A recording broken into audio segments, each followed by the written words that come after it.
আপনাদের মধ্যে এখনও যারা চ্যানেলটি সাবস্ক্রাইব করেননি তারা অবশ্যই সাবস্ক্রাইব করে বেল আইকনটি প্রেস করবেন।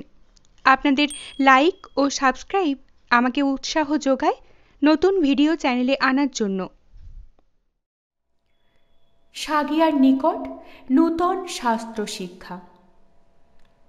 সাগিয়া আর সাগিয়ার মা দুজনেই লোক ভালো, পরকে আপনার করে নিতে জানে, কিন্তু বুড়িটা বড় বাজে বকে, 1 মিনিটও জিভের কামাই নেই। ঢোড়াইকে তামাক ক্ষেতের কাজ শিখিয়ে দেয়।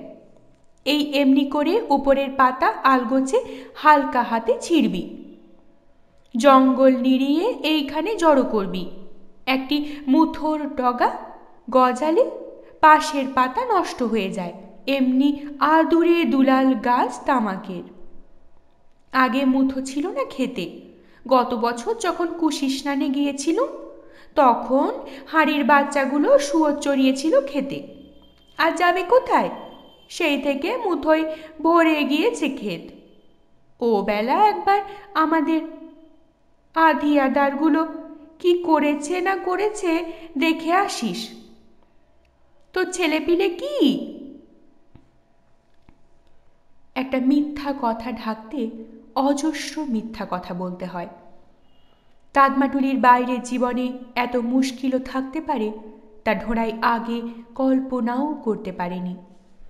এ জীবন ভালো না লাগলেও আস্তে আস্তে সয়ে যায় ঢোড়াইয়ের। তামাকের ক্ষেতটা ক্রমেই আপন আপন মনে হয়। তামাকের নধর পাতাগুলো তার চোখের সামনে পুরু হয়ে উঠছে, বেড়ে উঠছে, আস্তে আস্তে ঢেকে ফেলছে তারই হাতের নেড়ানো জমিটুকু, ছুঁতে চাচ্ছে পাশের গাছকে।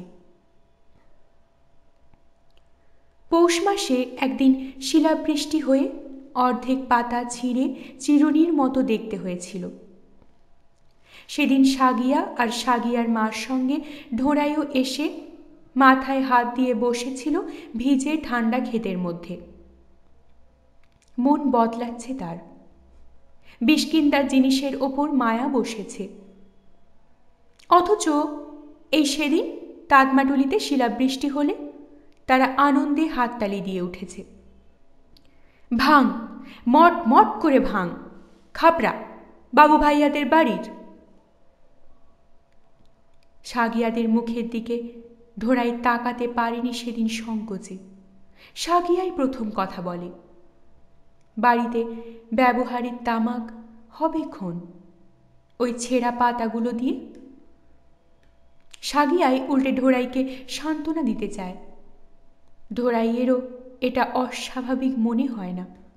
তবু কি পুরনো জীবন মুছে ফেলা যায় ন্যাতা দিয়ে? ও লেগে থাকে মনের গায়ে এঁটুলির মতো। রক্ত খেয়ে ফুলের ঢোল হয়ে কখন আপনা থেকে ঝরে পড়বে টেরও পাবে না। ভুলতে চাইলেও ভোলা যায় না। যার ওপর রাগ তাকে পর্যন্ত না। এখানে গরুকে জব না দেওয়ার সময় তাদমাটুলির বলদ জোড়ার কথা মনে পড়ে। কেই বা তাদের খেতে দিচ্ছে এখন? হয়তো নাদাতে 1 ফোঁটা জল পর্যন্ত পড়ছে না। যে লোকটা আজীবন অখাদ্য মাংস খেয়েছে সেটা আজ হিঁদু হয়েছে বলে কি আর গরুর যত্ন করতে পারবে? চারিদিকে কেউ আছে কিনা দেখে নিয়ে ঢোড়াই হালের বলদটার গলা জড়িয়ে ধরে, আবার গা ঝাড়ছে। বলদটাও বোধ হয় বোঝে যে সে তার মালিক না। অধিকারের সম্বন্ধটুকুই বুঝিস? তোকে আর কি দোষ দি? মানুষে সেটুকু পর্যন্ত মনে রাখে না। ভারী ঠান্ডা স্বভাব সাগিয়ার, বিরক্ত হয় না কিছুতেই। আনাড়ি ঢোড়াই কোনো কাজ ঠিক করে করতে না পারলে বলে, ও শিখে যাবে 2 দিনেই। ওর মধ্যে কি আছে? কেবল আশ্বাসের স্বর না, তার সঙ্গে আরও কি যেন মেশানো, যা ঢোড়াইকে কুণ্ঠিত হওয়ার অবকাশ পর্যন্ত দেয় না। ঢোড়াই সেদিন প্রথম ভগৎ হয়ে নিজের হাতে তিলক কেটেছিল কপালে। সেদিন বাবার ঠোঁটের কোণে এই রকম শান্ত হাসির ছাপ দেখেছিল, ঠিক এই রকম। পারবি রে ঢোড়াই, পারবি? খাসা মানিয়েছে নতুন ভকতকে। বাবার কাছে যেরকম অপ্রস্তুত হওয়ার কথাই উঠত না, এখানেও সেই রকম। তামাকের পাতা মজলে সাগিয়া ঢোড়াইকে বুঝিয়ে দেয় কি করে আঙিনার দড়িতে বেঁধে পাতাগুলোকে টেনে বড় আর লম্বা করতে হবে, তবে না ব্যাপারীরা গায়ে তামাক কিনতে এলে বেশি দাম পাওয়া যাবে। দেখিস ঢোড়াই, সাগরেদের নামে গুরুর নাম। মংতুমলের লোক পরশুই আসবে গায়ে। মজা পাতায় এত ঝাঁঝ হতে পারে তা ঢোড়াইয়ের জানা ছিল না। বিকাল বেলাটায় তার গা বমি বমি করতে আরম্ভ করে, কিন্তু সাগিয়া বলেছে আজকে এই বোঝা শেষ করতে। শেষ সে করবেই করবে। তাকতে সে কারও চাইতে কম নয়। সন্ধ্যার সময় মাথাটা ঘুরে ওঠে, শরীরটা একটু আনচান করে। জ্বর আসবে নাকি? তামাকের বোঝাটা শুদ্ধ তার পেছনে লেগেছে, উঠে পড়ে লেগেছে তাকে হারাবার জন্য, অন্য চোখে তাকে ছোট দেখাবার জন্য। দড়ির ফাঁসের মধ্যে তামাক পাতার ডাঁটাটা আর সে ঢুকোতে পারছে না, কেমন ফসকে যাচ্ছে। তারপর বাড়ি ঘর উঠোন তামাক সব অস্পষ্ট হয়ে আসে তার কাছে। সে রাত্রে সাগিয়া খুব খেটেছিল তার জন্য। সারা রাত মাথায় বাতাস করেছিল, বলেছিল তার দোষেই অমন হলো। সে আগে সাবধান করে দেয়নি। গা বমি বমি আরম্ভ হলে তখনই তামাক পাতা বড় করবার কাজ ছেড়ে দিতে হয়, তখনই গুড় আর 1 লোটা জল খেয়ে শুয়ে পড়তে হয়। তুমি পুরুবের লোক, এসব জানা নেই, তা খেয়ালই হয়নি। মাথায় লাউয়ের বিচির তেল দিয়ে তার রস দুটো সাগিয়া টিপে দিয়েছিল বহুক্ষণ। সকলেই তাহলে এ কাজ করতে গেলে কখনো কখনো এমন হতে পারে? হবেই যে এমন কোনো কথা নেই। এর মধ্যে হেরে যাওয়ার অপমান আছে কি নেই ঢোড়াই বুঝবার চেষ্টা করে। ভাববে কি? সব ভাবনাগুলো জট পাকিয়ে যাচ্ছে। কানে যে খসখসানি শব্দটা আসছে সেইটার জন্য। মাথা টিপবার সময় এই শব্দটা হচ্ছে। বেশ লাগে সাগিয়ার এই দরদটুকু। এখানেও তাহলে মরলে কুকুর শিয়ালে টেনে নিয়ে যাবে না? এখানেও দুটো মিষ্ট কথা বলবার লোক তাহলে আছে? মেয়েদের ওপর রাগটা ঢোড়াইয়ের মনের একটা খোলস। তার স্নেহ বুভুক্ষু মন নিজেকে ফাঁকি দেবার জন্য ওই আবরণের আড়ালে যেতে চায়। তাই কথার ধুগড়ি মোসম্মত রাতে তামাক খেতে উঠে সাগিয়ার কাছ থেকে যখন তার খোঁজ নিয়ে যায়, তখন তার স্নেহ কাঙাল মনটা কৃতজ্ঞতায় ভরে ওঠে। ভূস্বামীর যশ কীর্তন।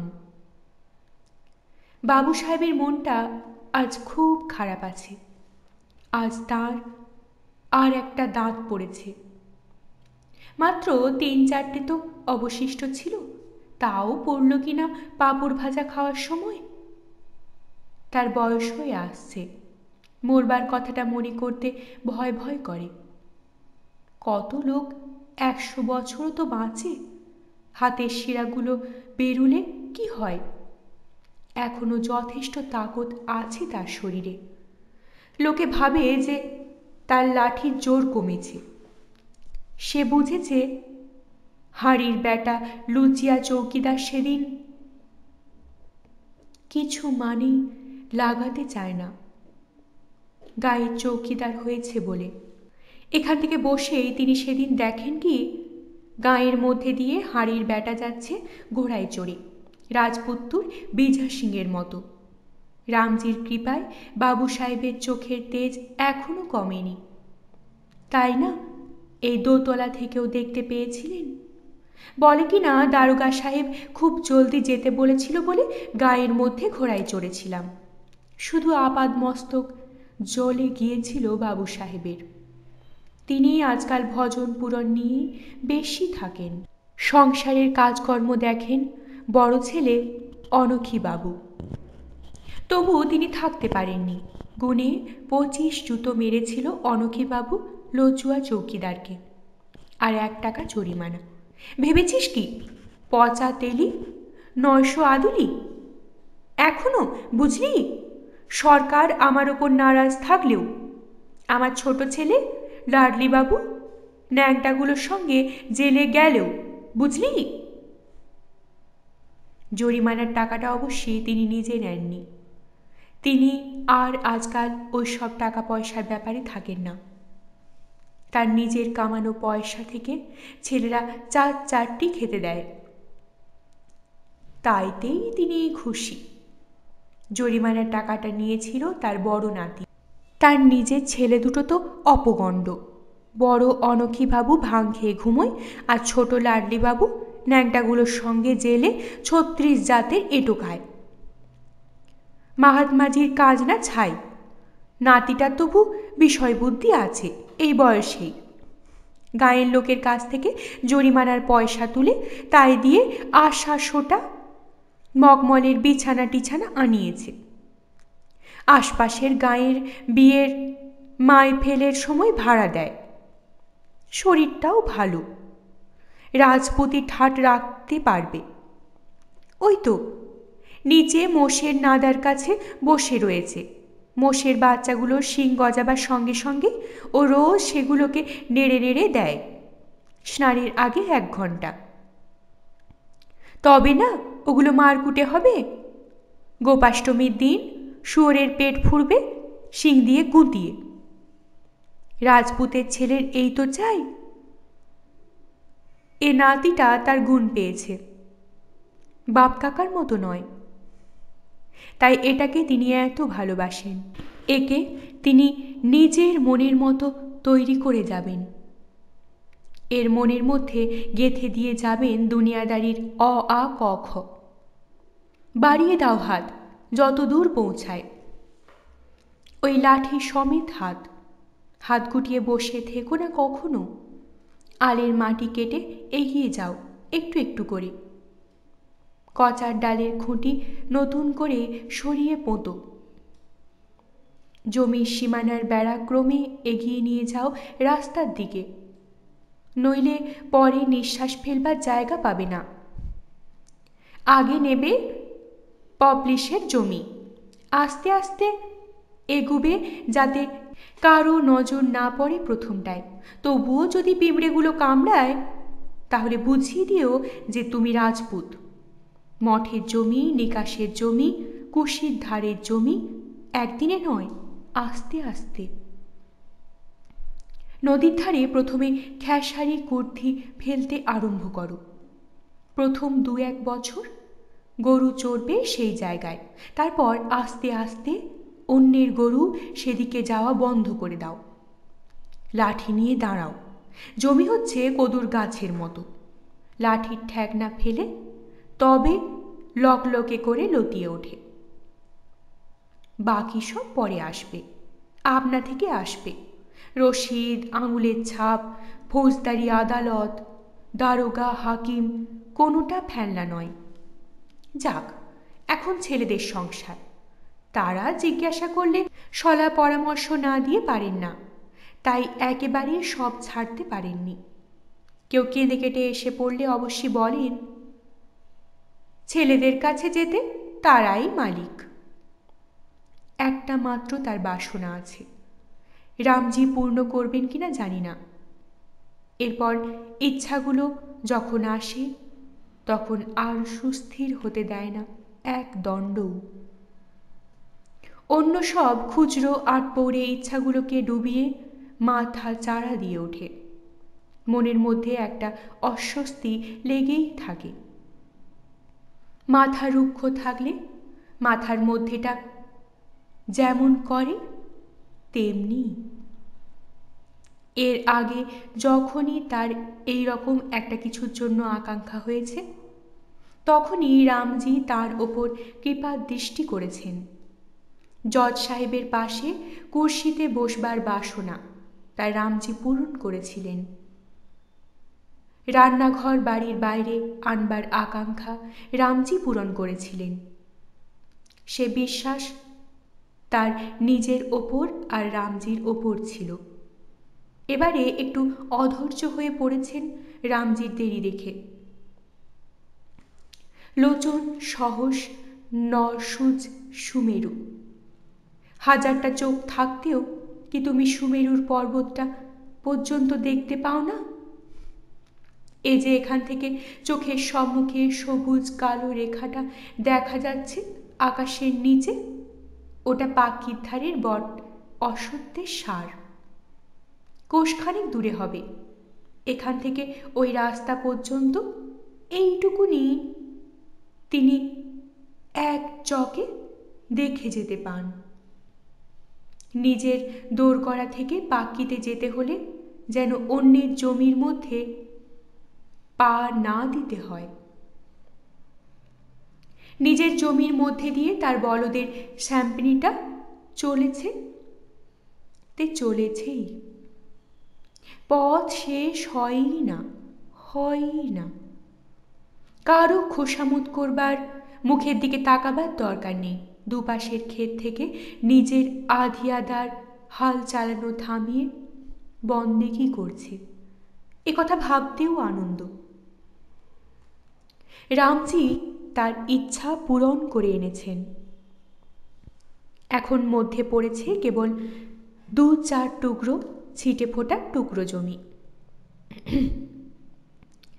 ছিটে ফোটা খুচরো জমি।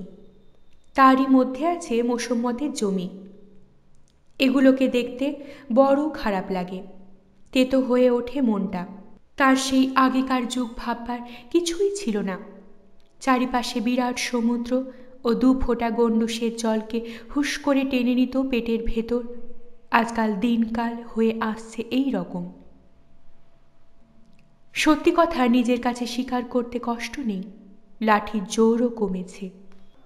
তার ছেলেরা বড় লোকের ছেলে, তার মতো লাঠি সম্বল গরিবের ছেলে নয় তো। তার ওপর নরম পানিতে জন্ম, পারবে কোথা থেকে? তবে এই বুড়ো বয়সে চোখে পানি পড়বার আগে এইটুকু আমায় দেখিয়ে দাও রামজি। তবে অনখীবাবুকে দিয়ে কোনো কাজ হবে না, এ কথা তিনি জানেন।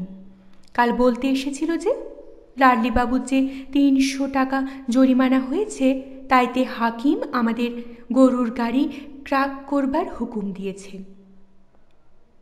মুখ্য কোথাকার, কি করে চালাবি এত বড় সম্পত্তি?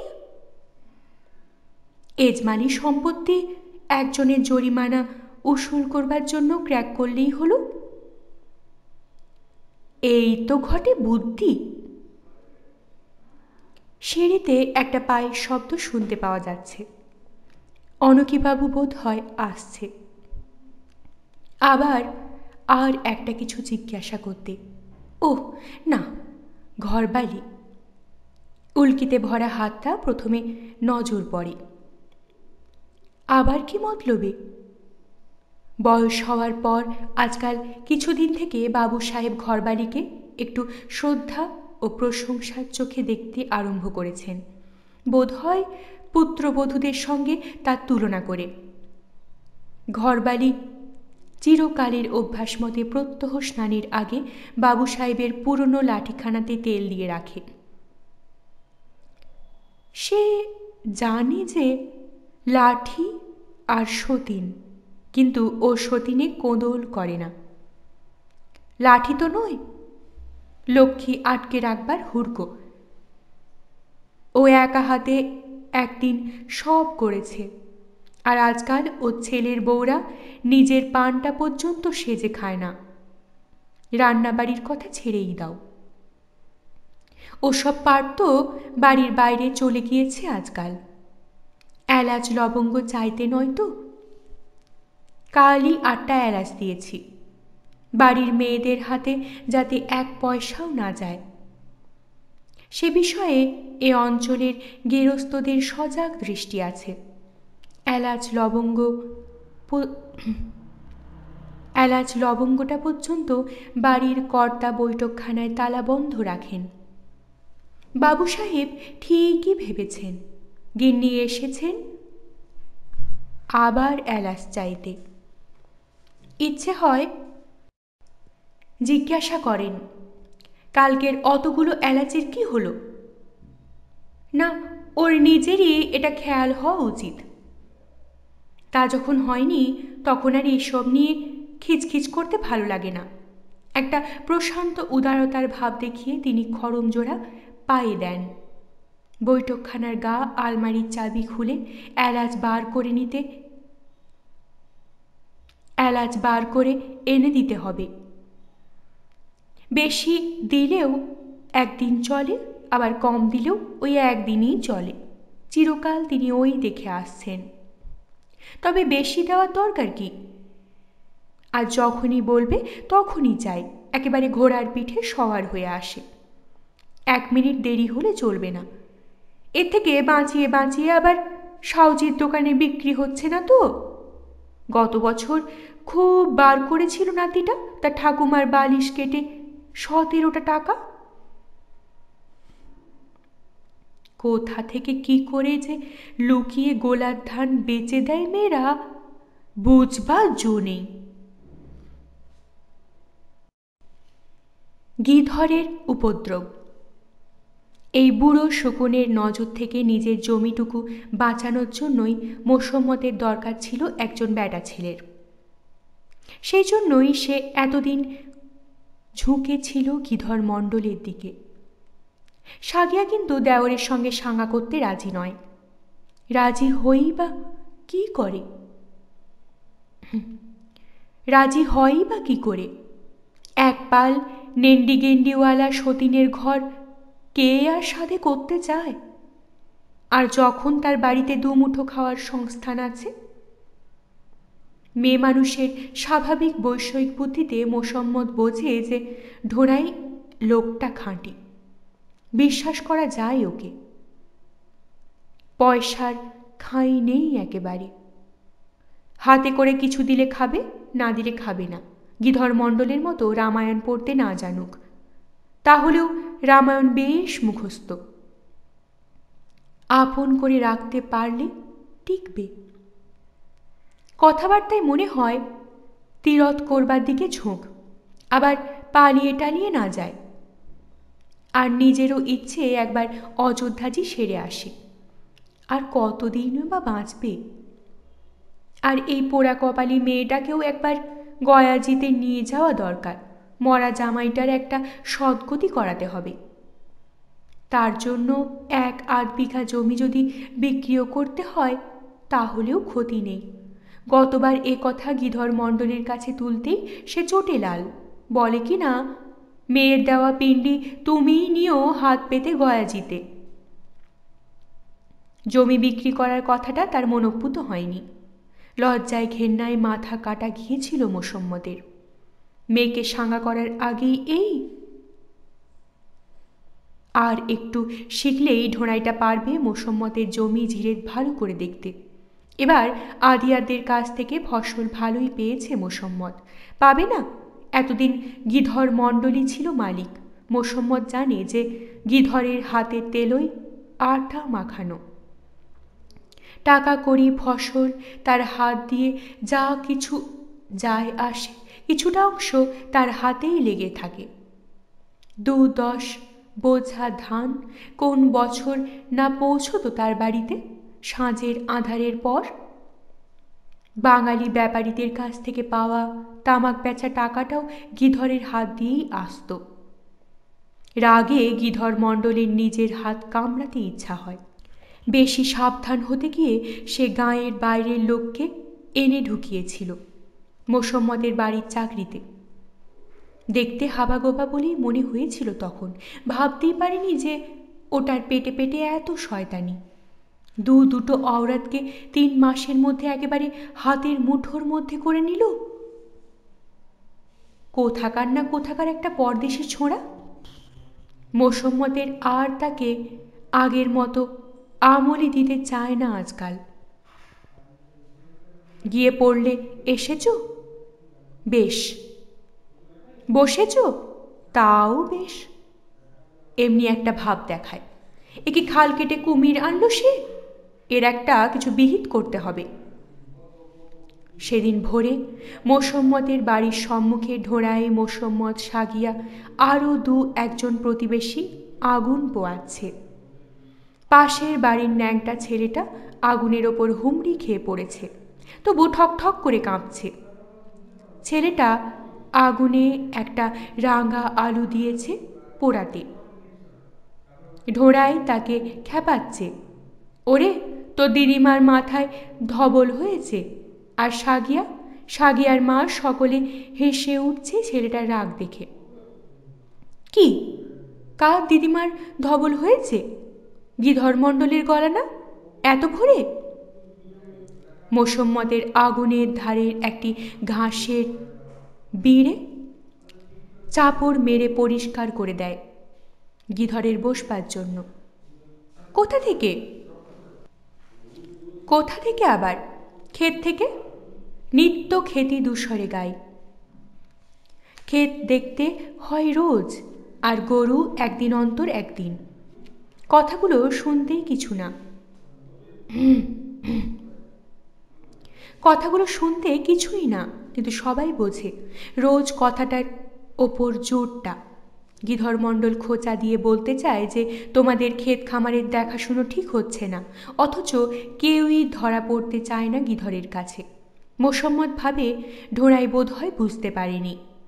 সাগিয়াও ঢোড়াইয়ের ব্যঞ্জনাহীন মুখের দিকে তাকিয়ে জানিয়ে দিতে চায়, আরে বলতে দে, বললেই তো আর তোর গায়ে ফোসকা পড়ছে না। তার কথাটা, খোঁচাটা কেউ গায়ে মাখল না দেখে গিধর একটু ক্ষুব্ধ হয়। ঢোড়াই তখন খুব মনোযোগ দিয়ে খুঁড়ের ছাই সরাচ্ছে একটা কাঠি দিয়ে। ধোঁয়ার জন্য চোখ দুটো বুজে আসছে তার। সেদিকে দেখে বুঝবার উপায় নেই কি ভাবছে। হঠাৎ ঢোড়াইকে এক তাড়া দিয়ে ওঠে গিধর মণ্ডল। খুঁড়ের আগুনের ছাই নিচে থেকে ওপরের দিকে উঠাচ্ছিস কেন দিনের বেলায়? বেকুব কোথাকার! মোচ উঠেছে আর এটুকু জানিস না যে খুঁড়ের ছাই সাঁঝের পর নিচ থেকে উঁচুতে ঠেলে তুলতে হয় আর সকালে ওপর থেকে নিচে নামাতে হয়? তারপর ছোট ন্যাংটা ছেলেটাকে জিজ্ঞাসা করে, তুই জানিস না এই কথা? ছেলেটা ঘাড় নেড়ে জানায় যে হ্যাঁ, সে জানে এ কথা। তখনকার ছোট ছেলেটা পর্যন্ত যে কথা জানে, পূর্বের জোয়ানগুলো তা জানে না। আমরা এইসব বাপ ঠাকুরদার কোলে বসে শিখেছিলাম। ঢোড়ায় কিছুতেই চড়বে না, যতই বলো। সত্যি তো, সে এখানকার আচার ব্যবহার জানে না কিছুই। সে আগুন সরিয়ে রাঙা আলুটা সিদ্ধ হয়েছে কিনা দেখে। মোসম্মত কলকেতে ফুঁ দিতে দিতে বলে, শিখে যাবে সব, ছেলে মানুষ, নতুন এসেছে দেশে। দেওরের ব্যবহারে অপ্রস্তুত হয়ে যায় সাগিয়া। ভোরবেলা কোথায় সীতাজি, রামজি, মহাবীরজির নাম নেবে তা নয়, এ কি আরম্ভ হলো বাড়িতে? বয়সে বড় দেওর, কিছু বলাও যায় না মুখের ওপর। ঠিক এসব কথাগুলো ঢোড়াইয়ের সম্মুখে বলা উচিত না। অনবরত কি সেই কথাগুলোই ওর মুখে আসবে? এই তো আবার মাকে বলল, ঢোড়াইয়ের মাইনে দেওয়া হয়েছে তো, 4 আনা করে মাইনে আমি ঠিক করে দিয়েছিলাম। আমি আমি আমি কে বলছে যে তুমি বহাল করনি ঢোড়াইকে? ঢোড়াই তো বলেছে না যে সে চাকর নয়। কি দরকার তাকে এ কথা মনে করিয়ে দেওয়ার? মোসম্মতের মাইনের কথাটাতে লজ্জা লজ্জা করে। সব ফসল, টাকা পয়সা ঢোড়াইয়ের হাত দিয়েই আসে। ওর হাতে কি 4 আনা পয়সা মাইনে তুলে দেওয়া যায়? এ কথা সে গিধরকেও জানাতে চায় না। বলে সে হবে ক্ষণ। এবার শুনলাম তোমাদের ধোঁড়ায় ফসল ভাগ করেছেন আদিয়ারদের বাড়িতে। একেও পরদেশি ছেলে মানুষদের কাণ্ড বলে উড়িয়ে দাও, গাঁ শুদ্ধ সব গেরস্তর বিরুদ্ধে যাওয়া। ছেলে মানুষ তো ওর মুখে তেল মাখিয়ে দিয়ে তার উপর বসে বসে হাত নাড়ো, যাতে একটাও মাছি না বসতে পারে। এবার আদিয়ারের বাড়িতে ভাগ করে ফসল তো অন্য বাড়ির চাইতে কম পাইনি আমি। গিধর মণ্ডলের মনে হয় তার সততাকে লক্ষ্য করেই মোসাম্মত কথাটা বলল। সে চটে ওঠে। এবার একার কথা ভাবলে তো দুনিয়া চলবে না, গায়ের অন্য সকলের কথাও ভাবতে হবে। কথার ঝাঁঝে মোসাম্মত একটু মেইয়ে পড়ে, বলে, তা তো হবেই। আর ধোড়ায় থাকতে পারে না। অনেকক্ষণ নিজের মনের সঙ্গে সে লড়েছে। গাঁয়ের লোকের ক্ষতিটা কোথায় হয়েছে শুনি? তোমার সেপাই ওজন করলে কিয়ালি কেটে নিতে, আদিয়ার ওজন করেছে কিয়ালি না নিয়ে। তোমার বাড়ির গুরু পুরুতের অংশ ভাগ হওয়ার আগে কেটে রাখতে, সেইটা পাবে না। নিজের অংশ থেকে খাওয়াক না রাজপুতরা তাদের পুরুতদের 4 আঙুল সরের দই। 4 পাট করা কম্বলের আসনে বসাক না তাদের বামুন ঠাকুরকে। আদিয়ারা নিজের অংশ থেকে তা দেবে কেন? সে বামুন কি আদিয়ারদের বাড়ি পুজো করে? মোসাম্মত ধোড়াইকে চুপ করতে বলে। একরকম ধমক দিয়েই ওঠে। কথা হচ্ছে আমার সঙ্গে গিধরের, তার মধ্যে তুই কথা বলতে আসছিস কেন ধোড়াই? গিধর ধোড়াইয়ের কথার উপযুক্ত জবাব খুঁজে পায় না। হাতের একটা মুদ্রা দেখিয়ে অঙ্গভঙ্গি করে বলে, তুমি নিজের বটুয়া ভরো না যেন, ম্যানেজার সাহেব। কি কি বললি? ধোড়াই উঠে দাঁড়িয়েছে। এক মুহূর্তের মধ্যে তার মুখের চেহারা বদলে গেছে। সাগিয়া আর মোসাম্মতে তাদের দুজনের মধ্যে এসে দাঁড়িয়েছে। আমাদের দুয়ারে গিধরের অপমান হলে লজ্জায় মুখ দেখানো যাবে না। না না, তুই থাম ধোড়াই। আমি কি ওর ক্ষেতের মুসর্নি যে ও আমাকে গালাগালি করবে? আমি হেসে আদর করব? আমি কি ওর টাকা কর্জ খেয়েছি ওই গরু খোট্টার? গিধর মণ্ডল আর কথা বাড়ায় না। এরকমটা সে ঠিক আশা করেনি। ধোড়াইটা যে মুসহর্নির কথা বলল, সেটা কানি মুসহর্নিকে লক্ষ্য করে না তো? এখনই হয়তো সাগিয়া আর মোসাম্মতের সম্মুখে সেই কথা নিয়ে আরও চিৎকার আরম্ভ করে দেবে। সাগিয়ার আশা, অর্থাৎ সাগিয়ার মার জমির আশা, সে এখনো ছাড়েনি। যাই, রোদ উঠে গেল বলে সে গুটি গুটি বেরিয়ে যায়। দূর থেকে বলে যায়, দেখো ছোট মুখে বড় কথা বলা ভালো নয়। ধোড়াই এ কথার জবাব দেয় না। গিধর চলে গেলে সে মোসাম্মত, সাগিয়া কারোর সঙ্গে কথা বলে না। মোসাম্মত কিনা বলে, আমাদের কথার মধ্যে কথা বলিস না, যাদের জন্য করি এত তারাই এই বলে। এই নিমক হারাম স্বার্থপর মেয়ে মানুষের বাড়ি তার দানা পানি নেই। রামজির সৃষ্টি সারা দুনিয়া তার সম্মুখে পড়ে রয়েছে। হাত দুটো আছে, দুমুঠো খাওয়া জুটেই যাবে। কোনো জিনিস সে এখানে আসবার সময় আনেওনি, এখান থেকে যাওয়ার সময় নিয়েও যেতে চায় না। মেয়ে মানুষ দুজনের কারো দিকে না তাকিয়ে সে বাইরের দিকে পা বাড়ায়। সাগিয়া তাকে লক্ষ্য করেছে মায়ের সেই কথাটার পর থেকে। মা বুড়ি মানুষ, তার কথার কি কিছু ঠিক আছে? তার কথায় রাগ করো না ধোড়াই। যা ভাবা যায় সব কি করা যায়? আর সাগিয়ার চোখের জল দেখবার পরও মোসাম্মত পর্যন্ত ব্যাটা বলে তার কাছে এসে দাঁড়ায়। বড় বোকা তুই। এই পরদেশি ব্যাটাকে নিয়ে আচ্ছা মুশকিলে পড়লাম দেখি। বস, দাঁতন কর, আমি ততক্ষণ ভুট্টার খই ভেজে আনি। সাগিয়া মনে করিয়ে দেয় মাকে, দেখো খই আবার বেশি ফুটে না যায়। সে আর বলতে হবে না বুড়িকে, আসলে ঢোড়াইয়ের রাগের থেকে অভিমানটাই হয়েছিল বেশি। রাগ তো সব লোকের ওপরেই হতে পারে, এখানে ঢোড়াইয়ের অভিমান করবার দাবি জন্মেছে এরই মধ্যে। নইলে ঢোড়াইয়ের রাগ কি অত তাড়াতাড়ি থামে, না অত নিঃশব্দে আসে যায়? ভালো লাগলে অবশ্যই লাইক করবেন, শেয়ার করবেন। পরবর্তী পর্বে চোখ রাখতে চ্যানেলটিকে অবশ্যই সাবস্ক্রাইব করবেন ও প্রতিটি পর্ব মিস না করার জন্য বেল আইকনটি প্রেস করবেন। আপনাদের অভিমত কমেন্ট বক্সে অবশ্যই জানাবেন। অনেক ধন্যবাদ। নমস্কার।